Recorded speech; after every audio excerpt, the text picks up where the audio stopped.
My name is Jack Gallant. I'm a professor of psychology and neuroscience here at UC Berkeley, and my lab works on vision. That's our main focus is on the visual system. And vision is a really important thing to work on because humans are very visual animals. And when humans have damage to their visual system, they're really incapacitated. And natural vision is a lot like watching a movie. So essentially, we were trying to build a model that describes how your brain responds to movies. So if the external world is a certain kind of movie, we want to be able to build a dictionary that will allow us to accurately predict what the brain activity would be that would be evoked by that movie. And then given some brain activity, we want to be able to reconstruct the movie that you saw. So on the left here we have a movie that we showed a subject in the magnet. And on the right we have a brain.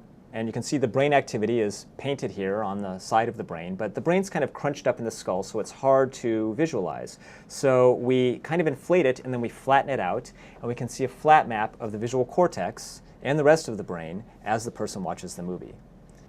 The problem here for us is to translate between these movies that occur and this pattern of brain activity that occurs. And in the study we talked about in our paper, we just modeled this very back part of the brain, the early visual system, primary visual cortex.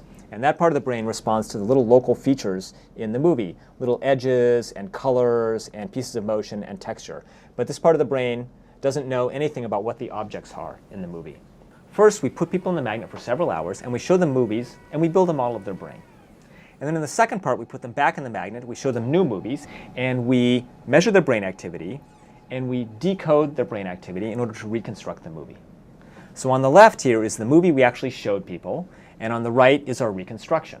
When the movie that we showed has a fairly common object like a person, our reconstructions are actually fairly accurate. But when the movie that we showed is something rarer, as you'll see in a second, like this abstract thing, then our reconstructions are coarser. Not really so much over here, I guess.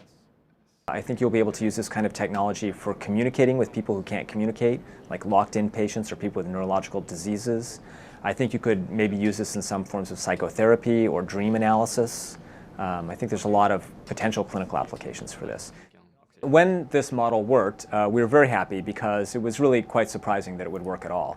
We're only taking snapshots of the brain every 1 or 2 seconds, and our reconstructions of movies happen at the movie rate.